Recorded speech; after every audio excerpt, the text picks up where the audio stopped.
আমি এখন আছি শিয়ালদা, এই যে বিগ বাজারে, এই যে এইখানে বিগ বাজারে এইখানটা, এখানে বাস স্টপে তোমরা সবাই এসে দেখতে পাবে যে এখানটায় ঠিক পেছনে একদিকে গান্ধীজি জাতির জনক আর একদিকে বঙ্গবন্ধু শেখ মুজিবুর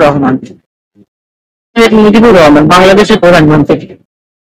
তো আমার মতে মনে হয় এখানে নেতাজি শরৎচন্দ্র বলতে দাঁড়িয়ে বেশি ভালো হতো। তো এই যে গান্ধীজি জাতির জনক, ওনাকে ভগৎ সিং এবং গান্ধীজি দুজনের পথ এক ছিল না। ভগৎ সিংয়ের ফাঁসি কিন্তু আইনগতভাবে হয়নি। ভগৎ সিংয়ের বায়োপিক লিখেছেন GS দেওয়াল। উনি সরাসরি গান্ধীজিকে দায়ী করেন, এমনকি ভগৎ সিংয়ের সহবিপ্লবী যশপালও তাই মনে করেন। বঙ্গবন্ধু মুজিবুর রহমান, ওনাকে আমি অনেক ভালো ভাবতাম।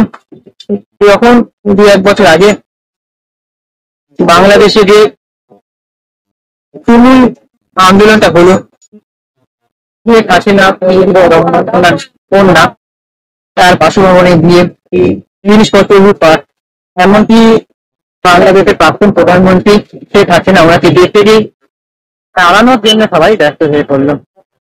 তখন খারাপ লেগেছিল যে একটা জাতির বঙ্গবন্ধু কিভাবে অর্থনীতি দিচ্ছে। কিন্তু আজকে যখন নতুন জিতে যাচ্ছে, 1946 সালের 16, 17, 18 আগস্ট এই দাঙ্গাটা লেগেছিল হিন্দু মুসলমানের মধ্যে। সেখানে আমাদের কলকাতার প্রধানমন্ত্রী সেই সময় 1946 সালে সোহরাওয়ার্দী, হুসেন শহীদ সোহরাওয়ার্দী, উনি দাঙ্গার পক্ষে রায় দিয়েছিলেন যাতে দাঙ্গাটা হয়। সেজন্য সমস্ত রকম যোগাযোগ ব্যবস্থা বিচ্ছিন্ন করে দিয়েছিলেন। আর সোহরাওয়ার্দী নেতৃত্বে সমস্ত পুলিশ ছিটকেছিলেন।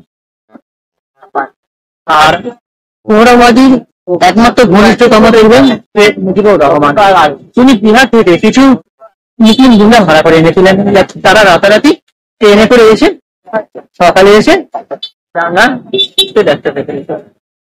তো আজকে এইসব এখানে দেখলাম, মনে হয় যে নেতাজি